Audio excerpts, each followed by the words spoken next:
Em todo império, existe um paradoxo que poucos têm coragem de admitir. Os inimigos são mais úteis do que os amigos. Os amigos confortam, mas o conforto emburrece. Os inimigos desafiam, e é o desafio que molda o poder. A história é um campo minado de alianças improváveis, de reis que confiaram em traidores e sobreviveram, enquanto outros, cercados por lealdades, caíram sem entender por quê. No jogo do poder, a amizade raramente é pura. Ela é moldada por conveniência, vaidade e desejo de pertencimento. Já a rivalidade é transparente. Nela, não há máscaras, apenas intenções nuas. Imagine um líder cercado de aplausos, bajulado por rostos familiares, acreditando estar seguro. É justamente ali, no conforto da confiança, que o veneno começa a agir. O amigo, movido por inveja ou ressentimento, é imprevisível. O inimigo, em contrapartida, é previsível, porque o seu ódio é claro, direto e calculável. É por isso que os estrategistas mais brilhantes da história não temiam os que os odiavam. Temiam os que sorriam demais. Essa lei não é sobre desconfiança, é sobre lucidez, sobre enxergar que a natureza humana é instável e que o poder se sustenta na compreensão dessa instabilidade. Saber usar um inimigo é a mais pura forma de inteligência política, porque significa controlar o imprevisível por meio da previsibilidade. Se essa reflexão já te fez enxergar alguém de forma diferente, comenta aqui.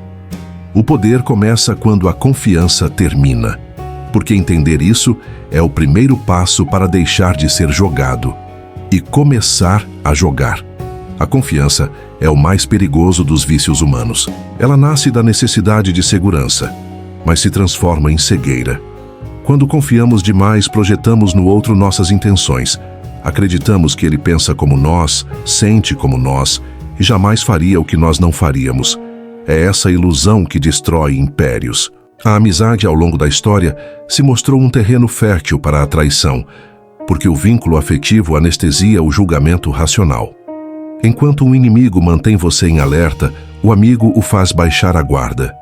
A psicologia do poder ensina: quanto mais emocional é uma relação, mais vulnerável ela se torna.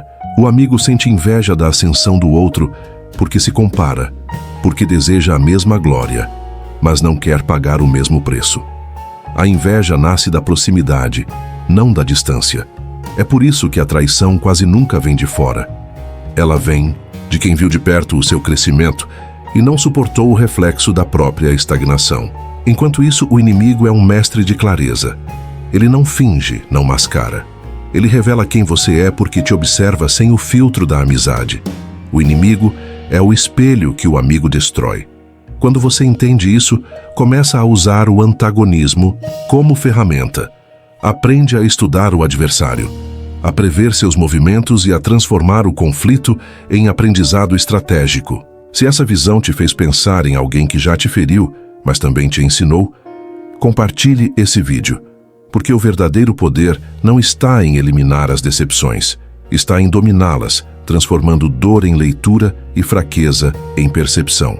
Essa é a diferença entre os que sobrevivem e os que se tornam lendas. Júlio César acreditava estar cercado por lealdade. Brutus, seu protegido, era mais que um amigo. Era o reflexo de sua confiança cega. O Senado de Roma, por sua vez, observava em silêncio a transformação do líder em tirano. E quando a lâmina brilhou sob a luz fria do mármore, César compreendeu a lição tarde demais. A traição raramente vem de um inimigo declarado. Ela vem de quem conhece o caminho até o seu coração.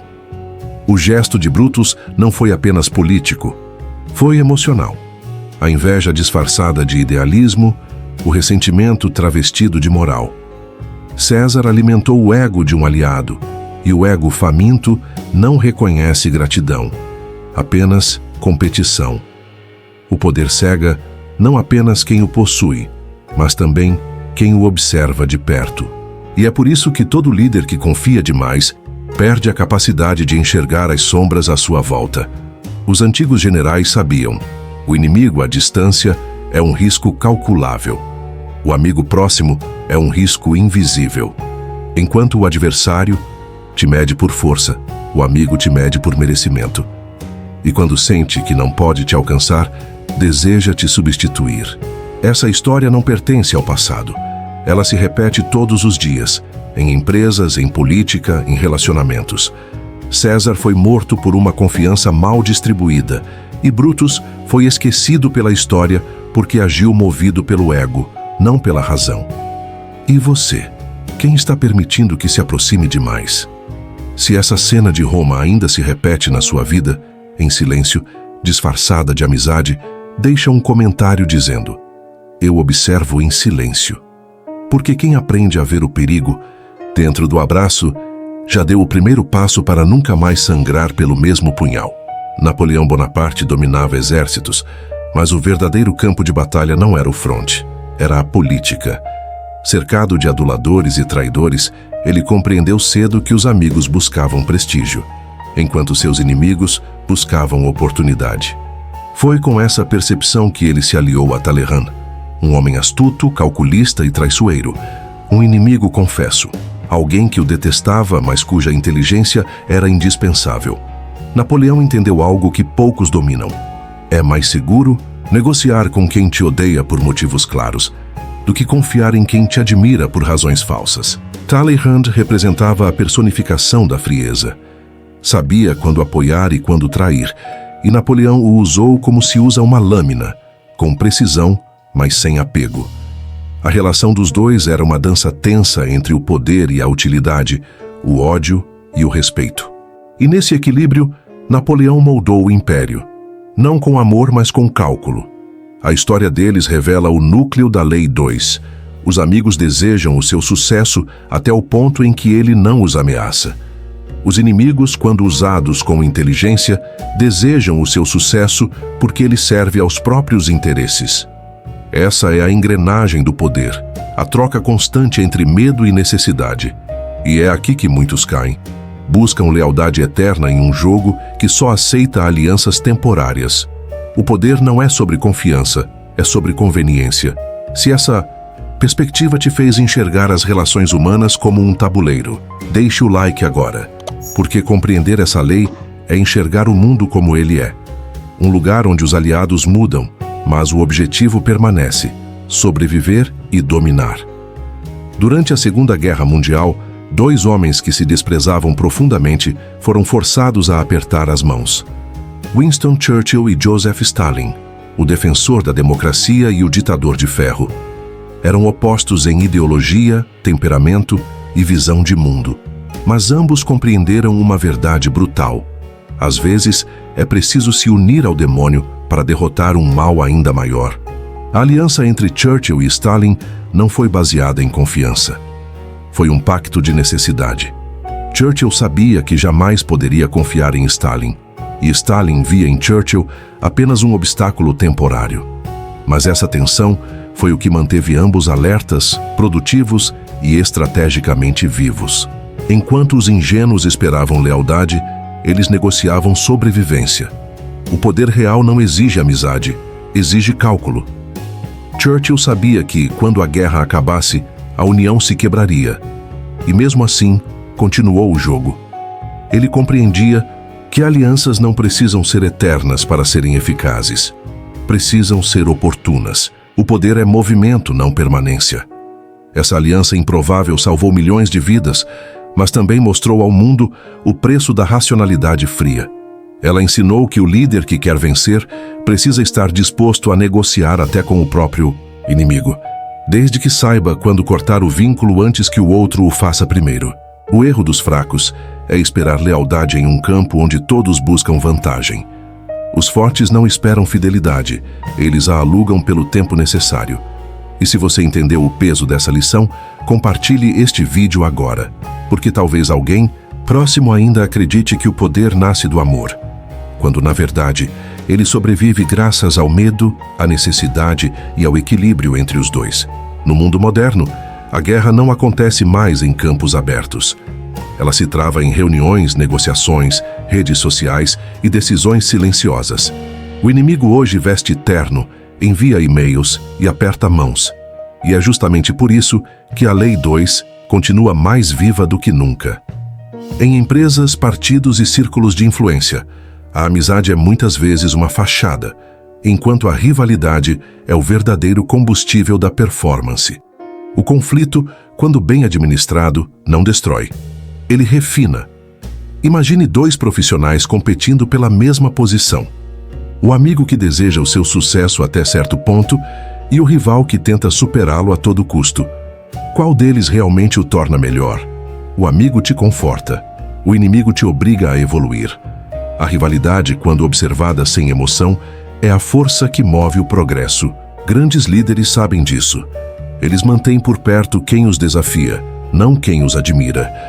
Nas relações de poder, a previsibilidade é mortal, e o erro mais comum é cercar-se de pessoas que só dizem sim.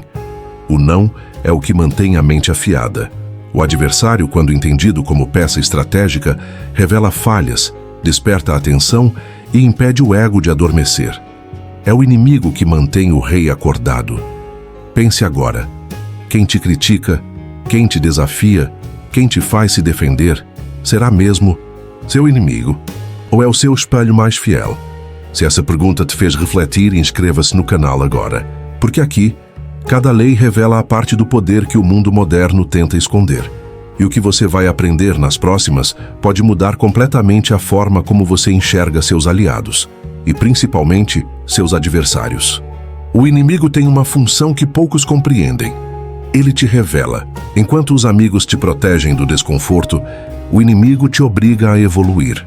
Ele observa suas falhas, ataca seus pontos fracos e, sem perceber, te ensina a fortalecer o que mais teme mostrar. É por isso que o inimigo, quando estudado e não odiado, se torna o professor mais cruel e mais eficaz que você jamais terá. O amigo evita a verdade para não ferir. O inimigo a usa como lâmina, e nessa lâmina há poder, porque cada ataque recebido é um mapa daquilo que você precisa dominar. Cada crítica é uma pista sobre o que o outro teme em você. A psicologia do poder ensina que os inimigos são previsíveis porque agem por emoção. E quem observa a emoção com frieza, governa. Olhe para qualquer figura poderosa. Políticos, líderes, estrategistas, todos aprenderam a transformar a oposição em espelho. Eles não fogem da crítica, a estudam. Não reagem à ofensa, a dissecam. Essa é a arte da guerra mental. Converter o ódio em informação e a raiva em direção. E se você pensar bem, talvez perceba que os maiores saltos da sua vida não vieram dos que te aplaudiram, mas dos que te desafiaram. Se essa percepção te atingiu, comenta aqui. Aprendo com meus inimigos. Porque quem entende isso deixa de reagir como vítima e começa a agir como estrategista. O poder, afinal, não está em vencer a batalha, está em aprender com quem tenta te destruir. Transformar o ódio em poder é uma arte que exige frieza. A maioria reage ao ataque com emoção. E é exatamente aí que perde o controle. O verdadeiro estrategista não tenta eliminar a oposição. Ele a canaliza. Todo sentimento negativo pode ser convertido em energia estratégica quando há domínio sobre o próprio ego. O inimigo fala mal de você, ele está, na verdade, propagando o seu nome. Ele tenta te derrubar, está apenas confirmando que você se tornou relevante o bastante para incomodar.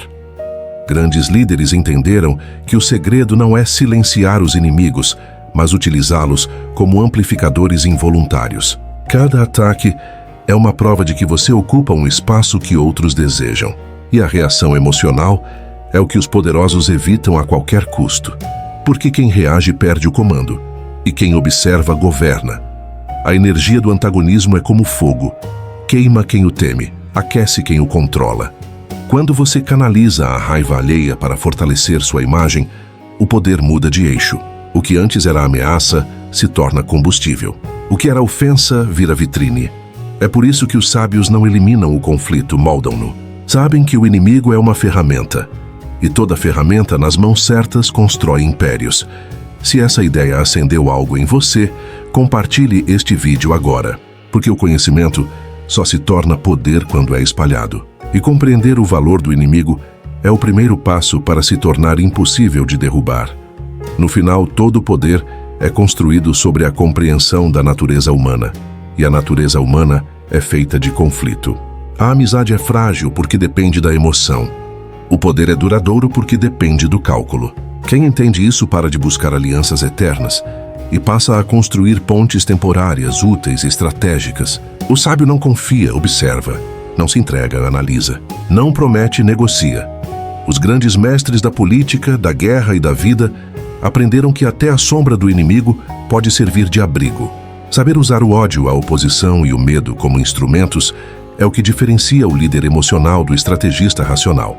No tabuleiro do poder, o amigo é o adorno. O inimigo é a peça que move o jogo.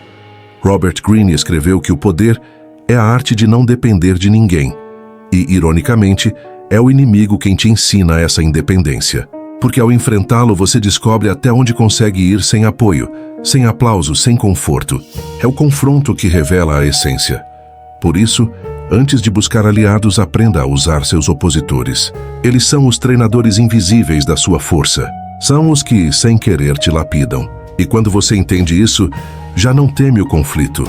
O domina. Se essa visão mudou a forma como você enxerga o poder, comente agora. O inimigo é meu espelho. E inscreva-se no canal. Porque nas próximas leis, vamos continuar desmontando o lado oculto da mente humana, onde o poder não é gritado, mas sussurrado.